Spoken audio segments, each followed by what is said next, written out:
Can your IGST refund on export of services be denied just because you have used capital goods credit for paying such IGST? This is the real objection lot of exporters are facing today. Here is the situation. A company has exported services with payment of GST and had applied for refund of such GST. But the officer objected, stating that you have paid this GST using capital goods credit, which is not allowed. Therefore, I will not allow your refund.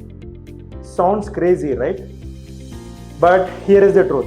The GST law is crystal clear. Section 54 allows refund of GST paid on export of services. Further, Rule 89 and Rule 96 does not restrict the usage of capital goods credit when the services are exported with payment of GST. The fact is, you are not claiming refund of ITC on capital goods. You are just using such ITC to pay GST on export of services, which is 100% legal.